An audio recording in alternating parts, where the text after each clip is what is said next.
one of the major sins.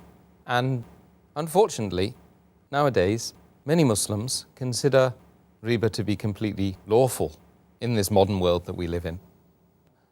What's your advice according to Quran and Sunnah? I do agree that there are many Muslims who consider riba not to be interest and they think it's lawful, but riba means anything over and above.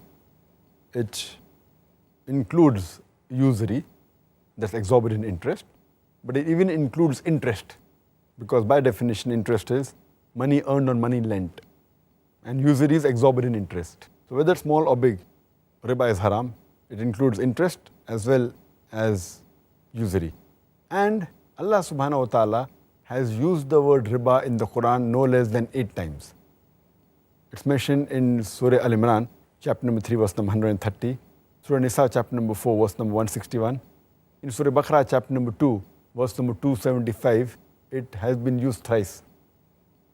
It's even mentioned in Surah Baqarah, chapter 2, verse number 276, as well as Surah Baqarah, chapter 2, verse 278 and 279, where Allah says in these 2 verses that give up your demands of riba, of interest, of usury.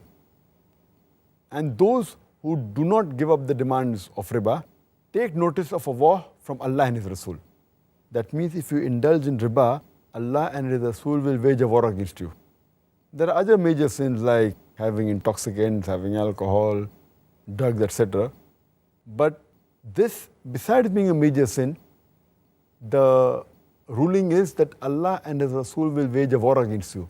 It is the only verse in the Quran for the only major sin where Allah and Rasul wage a war against you, it is riba. So it is one of the biggest major sins. That is the reason it has been rated in the category number 12 in Al-Qabair by Imam Al-Dhahabi, mentioned number 12. And as far as the punishment is concerned, it's mentioned in Sahih Muslim, volume number 3, hadith number 3881, the beloved Prophet Muhammad, he cursed those people who accept riba and who give riba. Those who take interest and give interest. Those who record it, as well as the 2 witnesses, all of them are the same. The Prophet said that all these people are cursed. The person who gives riba, the person who takes riba, the person who records riba, the person who is a witness. All of them are cursed and all of the same level. It's further mentioned in Mustadrak al-Hakim, hadith number 2259, the beloved Prophet Muhammad said that there are 73 different types of riba, different degrees of riba. And the lowest one is equivalent to a man doing zina with his mother. With the lowest level of riba, or the 73 level, is equivalent to a man doing zina with his mother. And this is a Sahih hadith. And it's mentioned in Musnad Ahmad, volume number 5, page number 225, also in same hadith repeated in Sahih Al-Jamia, hadith number 3375.